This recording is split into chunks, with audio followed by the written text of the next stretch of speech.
Doctor ortho Ayurvedic oil और capsule, अब दर्द भी घुटने टेकेगा। देवेंद्र फडणवीस से मिले आदित्य ठाकरे। 3 दिन पहले सीएम ने उद्धव से मुलाकात की थी। सरकार में आने का ऑफर भी दे चुके।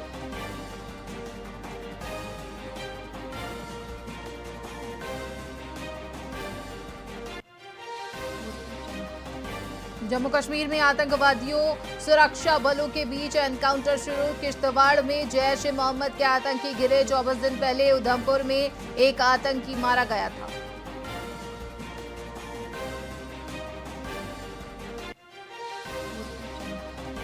व्यापम सब इंजीनियर परीक्षा में कठिन सवालों से परीक्षार्थी परेशान। बिलासपुर में कड़ी सुरक्षा के बीच 17 केंद्रों पर हुई परीक्षा।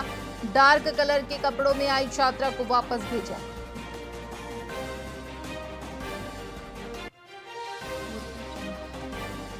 रायपुर में तेज बारिश, गरियाबंद, कांकेर समेत 17 जिलों में अलर्ट जारी। दक्षिणी उत्तरी हिस्से में मानसून ने फिर पकड़ी रफ्तार।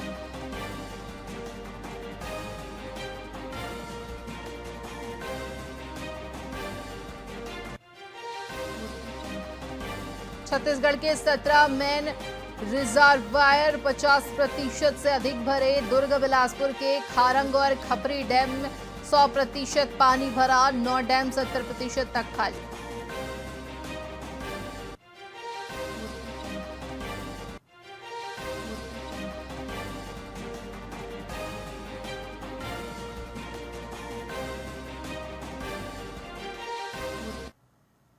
नमस्कार, स्वागत है आपका वीआईपी न्यूज में। मैं हूं आपके साथ आयुषी सोनवाने। रुक करेंगे खबरों की ओर। छत्तीसगढ़ के बिलासपुर जिले की 42,000 से ज्यादा महिलाएं अब जैविक खेती की राह पर चल रही हैं और आत्मनिर्भरता की मिसाल बन रही हैं। आपको बता दें कि सीएमएसए परियोजना के तहत महिलाएं न केवल खेती सीख रही हैं बल्कि अपने दम पर लखपति दीदी बनने की दिशा में भी आगे बढ़ रही हैं। देसी जैविक उत्पाद जैसे धनजीव अमृत और जीवामृत बनाकर रासायनिक खेती से दूरी बना रही हैं। जैविक खेती से जहां लागत घटी है तो वहीं आमदनी में भी बढ़ोतरी हो रही है।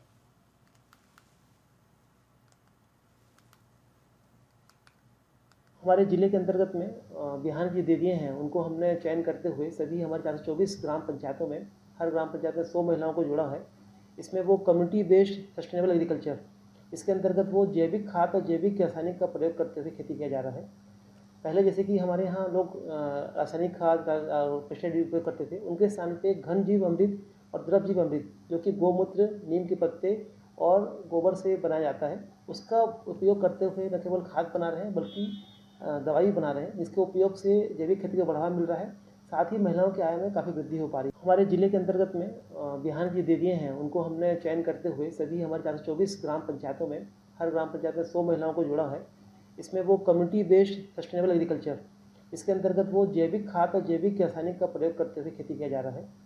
पहले जैसे कि हमारे यहाँ लोग रासायनिक खाद और पेस्टिसाइड उपयोग करते थे, उनके स्थान पे घन जीव अमृत और द्रव जीव अमृत, जो कि गोमूत्र, नीम के पत्ते और गोबर से बनाया जाता है, उसका उपयोग करते हुए न केवल खाद बना रहे हैं बल्कि दवाई बना रहे हैं, जिसके उपयोग से जैविक खेती को बढ़ावा मिल रहा है। साथ ही महिलाओं की आय में काफ़ी वृद्धि हो पा रही है। हमारे ज़िले के अंतर्गत में बिहार की दीदियाँ हैं, उनको हमने चयन करते हुए सभी हमारे 424 ग्राम पंचायतों में हर ग्राम पंचायत में 100 महिलाओं को जोड़ा है। छत्तीसगढ़ के बिलासपुर में सराफा व्यापारियों ने एक राज्य स्तरीय प्रेस कॉन्फ्रेंस कर सोने को लेकर फैली भ्रांतियों पर स्पष्टीकरण दिया। सराफा संघ ने साफ कहा कि स्वर्ण न तो कभी सस्ता होता है और न ही बिना ब्रांड का। सोने की असली पहचान उसका कैरेट होता है, जो उसकी शुद्धता दर्शाता है। साथ ही ग्राहकों से अपील की है कि खरीद फरोख्त के समय गुणवत्ता, हॉलमार्क और सही जानकारी जरूर चेक करें। सोने में ब्रांडेड अनब्रांडेड नाम की कोई चीज नहीं होती। सोना अपने आप में ब्रांडेड है। अगर वो प्योर एंड फाइन है तो ब्रांड है। 23 का बोल के बेच रहे हैं तो 23 ग्रेड का ब्रांड है। 22 ग्रेड का बोल के बेच रहे हैं तो 22 ग्रेड का ब्रांड है। सोने में ब्रांडेड अनब्रांडेड नाम की कोई चीज नहीं होती।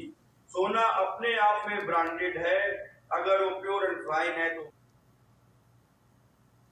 दुर्ग में नीलू स्व सहायता समूह ने सावन उत्सव कार्यक्रम का आयोजन किया। इस दौरान महिला समूह की महिलाओं ने सांस्कृतिक छटा बिखेरी। आपको बता दें कि पिछले 15 सालों से यह समूह गरीबी उन्मूलन के साथ समाज सेवा में अग्रसर दिखाई दिया है। सावन महोत्सव के इस कार्यक्रम में पार्षद हर्षिका संभव जैन भी शामिल हुई। इस दौरान कई प्रतिरोध प्रतियोगिताओं का भी आयोजन किया गया, जिसमें मेहंदी प्रतियोगिता के साथ महिलाएं किस प्रकार अपने अधिकारों का प्रयोग कर आगे बढ़ सकती हैं, इसके बारे में भी जानकारी दी गई।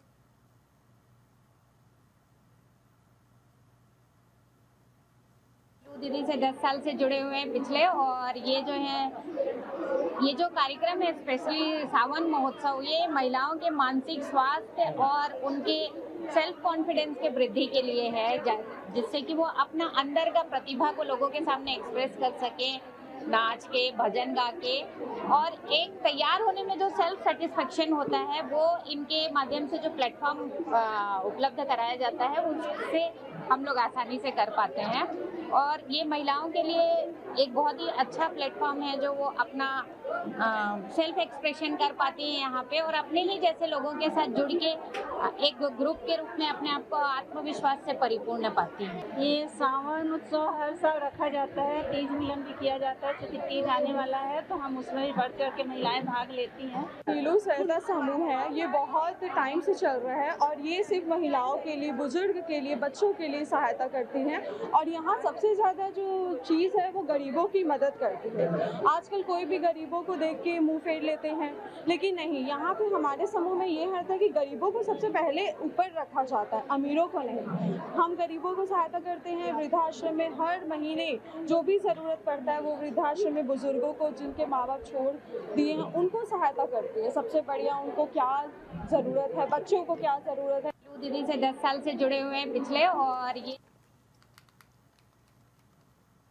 कुछ दिन पहले पुलिस प्रशासन ने सभी ई रिक्शा और ऑटो चालकों पर दस्तावेज जांच और कार्रवाई की। अब सभी वाहनों में यूनिक नंबर लगना अनिवार्य कर दिया गया है, जिसमें पुलिस कंट्रोल रूम का नंबर, वाहन मालिक का नंबर और मोबाइल नंबर लिखा होता है। इस कदम का उद्देश्य है कि अगर कोई चालक राहगीर के साथ बदतमीजी या अपशब्द कहता है तो उसकी पहचान आसानी से की जा सके, कार्रवाई हो पाए। साथ ही अगर कोई यात्री अपना सामान भूल जाए तो यूनिक नंबर से वाहन का पता चल सकेगा। वहीं पुलिस प्रशासन ने इस व्यवस्था को कड़ाई से लागू किया है और बिना नंबर वाले चालकों के खिलाफ कार्रवाई की जा रही है।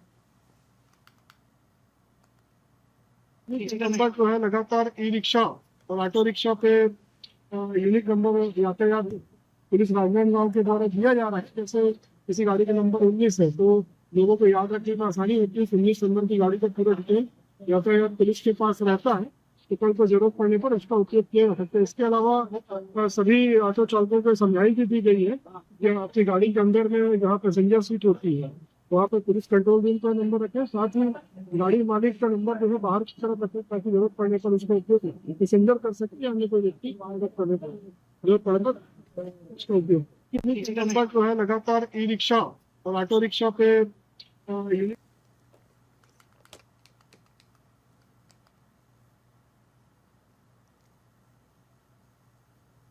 सावन के इस पावन महीने में दंतेवाड़ा का हृदय स्थल सुरभि कॉलोनी भक्ति और उत्साह के रंग में सराबोर हो उठा है। यहां से एक भव्य कावड़ यात्रा निकली जिसने पूरे माहौल को शिवमय कर दिया। ये यात्रा रामलिंगेश्वर महादेव मंदिर से शुरू हुई। सुरभि कॉलोनी के श्रद्धालु मुख्य मार्ग से होते हुए मां दंतेश्वरी मंदिर के संगम स्थल शंकनी डंकनी पहुंचे। यहां सभी भक्तों ने कावड़ में जल भरा और फिर वापस रामलिंगेश्वर महादेव मंदिर कॉलोनी लौटे।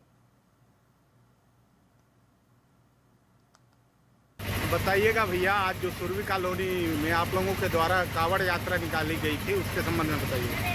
श्री रामलिंगेश्वर महादेव मंदिर, जैसे कि आप यहाँ देख रहे हैं, यहाँ 2 वर्ष पूर्व महादेव जी की स्थापना हुआ था। अब पिछले वर्ष से सावन माह में प्रतिवर्ष कावड़ यात्रा किया जाता है, क्योंकि यहाँ सावन मास प्रारंभ है और कावड़ यात्रा आज दिन रविवार को 20 तारीख को रखा गया था। हम पिछले वर्ष देखे थे जो उत्साह था उससे बढ़ चढ़ कर इस बार उत्साह रहा है। यहाँ महादेव की कृपा है, रामलिंगेश्वर महाराज की कृपा है, जो कावड़ यात्रा उनके अपने आप सौम्य सपूत और उनके मार्गदर्शन में हुआ है। हम सौभाग्यशाली हैं कि जो कांवड़ यात्रा करने में लोग तरसते हैं, दूर दूर मीलों चलते हैं, तब जाके कहीं जाके कांवड़ यात्रा सफल होती है। आज ऐसे ही माई जी के संगम संकनी डंकनी पावन धरा से जल लाया गया और यहाँ भगवान शिव महादेव जी को अर्पित किया गया।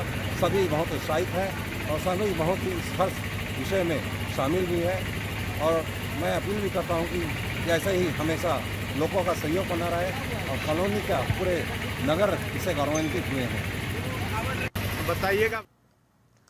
सावन के पावन महीने में भक्ति का अद्भुत रंग देखने को मिला। अग्रवाल समाज ने एक भव्य कावड़ यात्रा निकाली जिसने पूरे माहौल को शिवमय कर दिया। सुबह अग्रवाल समाज के सदस्यों ने शिवनाथ नदी से पवित्र जल एकत्रित किया। इस जल को लेकर सैकड़ों की संख्या में महिला पुरुषों ने अग्रवाल भवन तक कावड़ यात्रा निकाली। यहां पहुंचकर भगवान शिव का रुद्राभिषेक और हवन पूजन किया गया। अग्रवाल समाज के अध्यक्ष और यूथ अध्यक्ष ने इस पूरे कार्यक्रम के बारे में विस्तृत जानकारी दी। पाने में भी लोगों ने कांवड़ में शामिल होना अपना समझा है कि हम कांवड़ उठाएंगे। और आगामी हमारा कार्यक्रम है, तीज का प्रोग्राम है 27 जुलाई को, हम महिलाओं का प्रोग्राम है। इसमें हमने महापौर अलका जी को भी इनवाइट किया है, तो उन्होंने स्वीकृति दी है कि हाँ मैं आऊँगी, ज़रूर आऊँगी।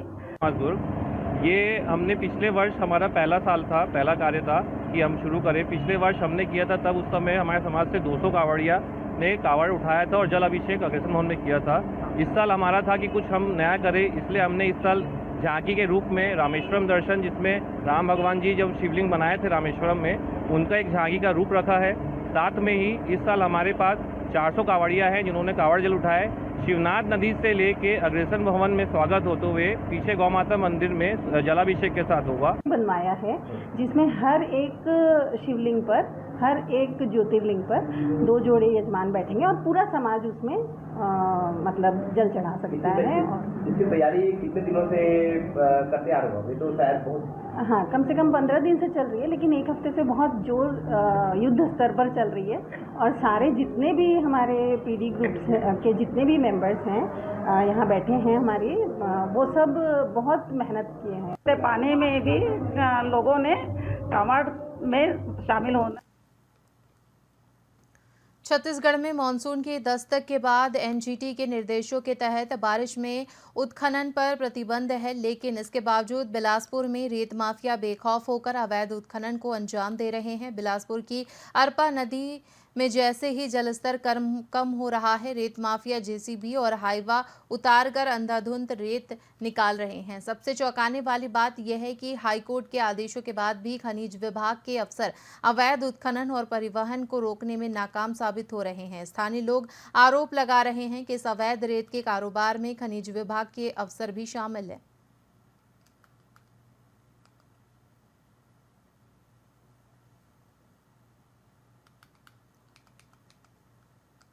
बिलासपुर के मिशन हॉस्पिटल प्रबंधन को छत्तीसगढ़ हाई कोर्ट से एक बड़ा झटका लगा है। कोर्ट ने अस्पताल प्रबंधन की लीज रिन्यूअल याचिका को खारिज कर दिया है। दरअसल आज से करीब 100 साल पहले 1925 में डिसाइपल्स ऑफ क्राइस्ट संस्था को सरकार से 14 एकड़ जमीन लीज पर दी गई थी। यह जमीन बिलासपुर में मिशन अस्पताल के लिए आवंटित की गई थी। हालांकि 1994 के बाद से तकनीकी कारणों के चलते प्रशासन ने संस्था के नवीनीकरण आवेदन को नामंजूर कर दिया था।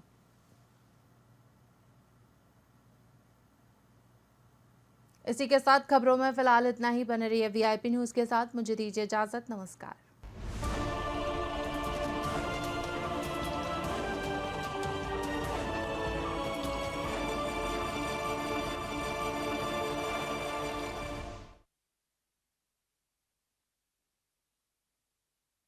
थकान वक्त